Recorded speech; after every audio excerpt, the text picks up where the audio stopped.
Welcome back. If you could change the direction of your professional life midstream, would you do it? Here with another in his ongoing series, Where We Live, is 17's Robert Price with a story of a Bakersfield woman who changed colors, white to blue, and couldn't be happier. If you've dined at Frugati's, the locally owned, newly relocated Italian restaurant in West Bakersfield, you have perhaps appreciated the handiwork of one Allison Paula. Her contribution to the popular eatery, iron grapevines, which helps separate the dining room from the kitchen and servers area. The project took her 2.5 months and required more than 150 hours of her time. Paula got started as a welder 11 years ago when her neighbor, who was moving overseas and couldn't bring along his welding equipment, bequeathed it to her. Paula had no idea what to do with it, so she went to YouTube and learned well.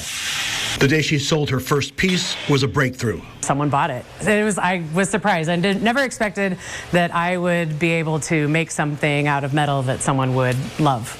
The Iron Maiden has since had some professional training. Paula has done a number of commissioned pieces now, but for the moment, the iron grapevine at Frugati's is the only public or semi-public example of her work. But stay tuned.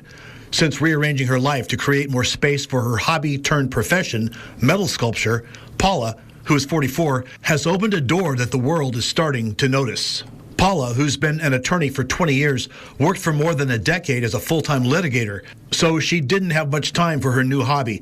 But in 2019, she went to work as a client's in-house general counsel, and that helped free her up to do what she really wanted to do, make art out of iron. In early 2023, she dove in almost full-time. Yeah, it's nice because a lot of my quote-unquote adulting can be done in the morning. I just get up early and kind of knock it out, and then by 2 o'clock, everything I do can be handled by telephone or email. So I can come out here and fuss around and create and then still manage the day-to-day stuff and keep it all afloat.